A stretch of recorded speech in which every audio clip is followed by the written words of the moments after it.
Gregor Mendel की कहानी और आनुवांशिक नियम।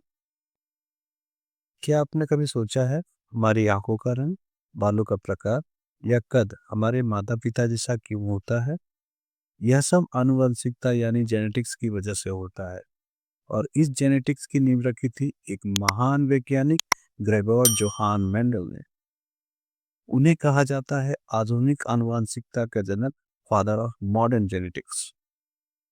ग्रेगोर मेंडल का जन्म 1822 में ऑस्ट्रिया में हुआ था। वे एक साधारण किसान परिवार से थे, लेकिन बचपन से ही उन्हें विज्ञान और गणित की गहरी रुचि थी। उन्होंने शिक्षा पूरी करने के बाद ऑस्ट्रेलियन मठ में प्रवेश लिया, जहां वो भिक्षुक बने और यहीं से उनकी विज्ञान यात्रा शुरू हुई। मटर के पौधे का प्रयोग। मेंडल्स ने अपने प्रयोग के लिए चुने मटर के पौधे, क्योंकि इनमें कई स्पष्ट गुण थे, जैसे बीजों का रंग पीला या हरा, बीजों का आकार गोल या झुर्रीदार, फलों का रंग बैंगनी या सफेद।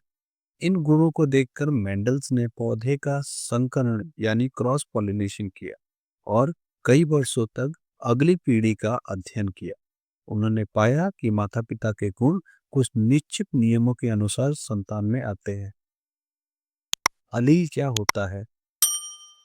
हर गुण एक जीन द्वारा नियंत्रित होता है, लेकिन उस जीन के दो रूप या अलील होते हैं, एक माता से और एक पिता से। उदाहरण के लिए, बीज के रंग के लिए दो अलील पाए जाते हैं।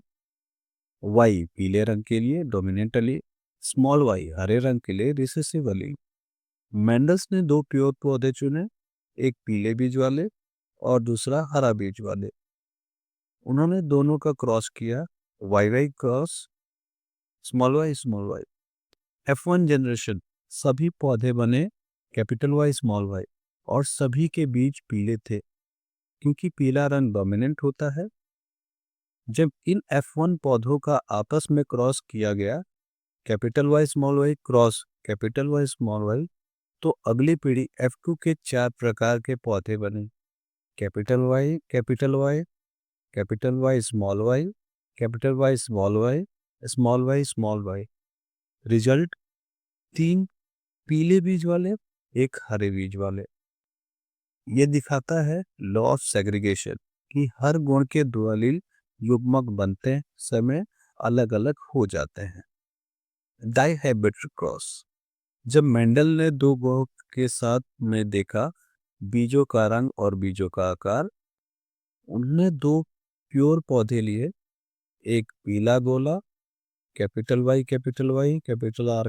आर, दूसरा हरा और झुर्रीदार स्मॉल आर स्मॉल आर।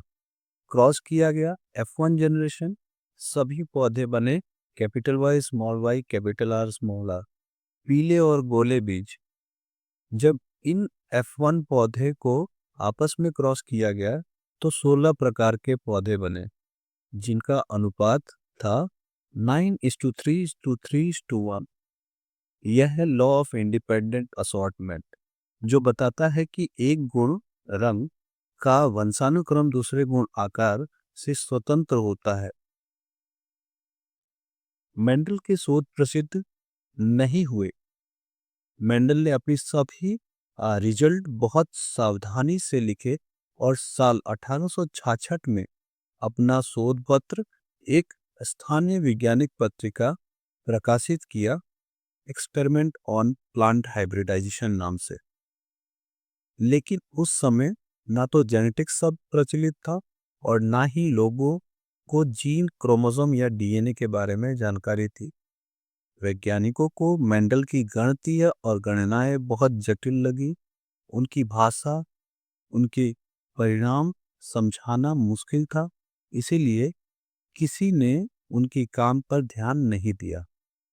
दुख की बात यह है, मेंडल की मृत्यु 1884 में हो गई और तब किसी ने उनकी खोज को गंभीरता से नहीं लिया। साल 1900 में तीन वैज्ञानिक, हेगोडो वेरिस, कार्ल कोरेन और एचिन वॉन प्लेस्मा, ने मेंडल्स के प्रयोगों को दोबारा किया और वही परिणाम पाए। तभी जाके दुनिया को एहसास हुआ कि ग्रेगोर मेंडल ने कितनी बड़ी खोज की थी। उन्हें तब जाके कहा गया father of modern genetics. Mendel ने हमें सिखाया कि हर गुण के दो अलील होते हैं जो माता पिता से संतान तक निश्चित नियमों से पहुंचते हैं। उनके दो नियम, लॉ ऑफ सेग्रीगेशन और लॉ ऑफ इंडिपेंडेंट असॉर्टमेंट। तो दोस्तों, जब भी आप अपने माता पिता जैसा दिखें तो याद रखें, यह सब मेंडल के नियमों का कमाल है।